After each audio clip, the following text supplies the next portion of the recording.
ISG has to be one of Ocarina of Time's most interesting glitches. ISG is short for Infinite Sword Glitch, and it enables a variety of other glitches that you can do. Today, this is a tutorial on how to do it. The steps are pretty simple, if you understand how to do it, of course. Thank you for watching, and Happy New Year!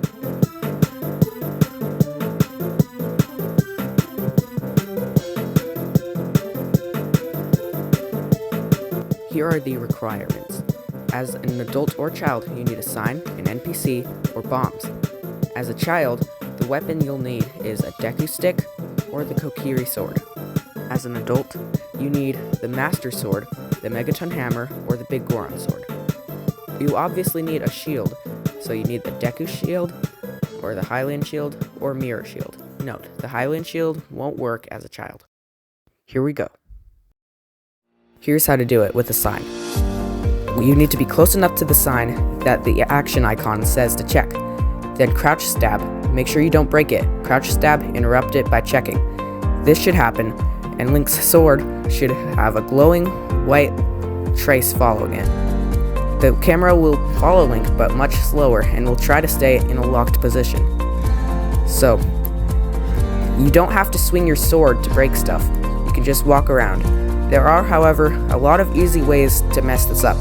Basically, just by crouching after you have it, then it undoes it, and you won't break anything by walking around, and you have to do it manually.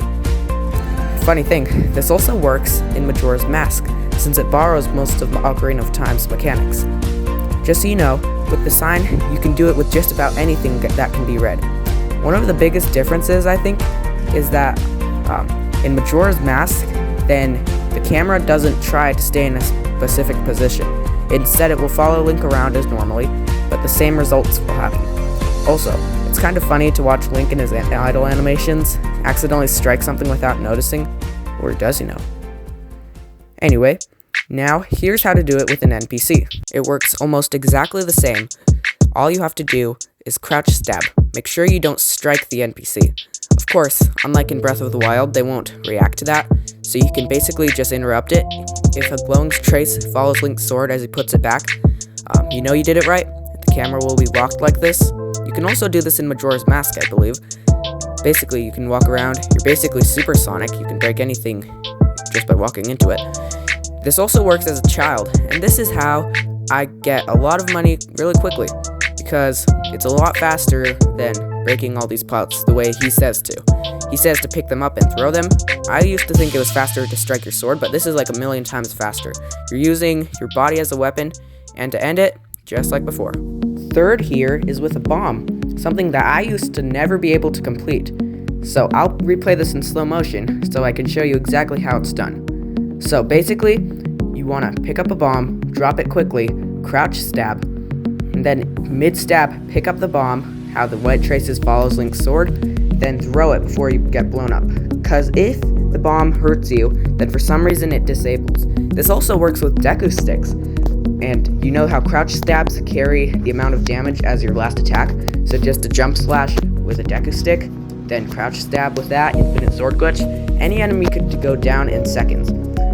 If you ask me, a funny result to this is actually that you can't fall off any form of ledges, no matter how much you walk off of them.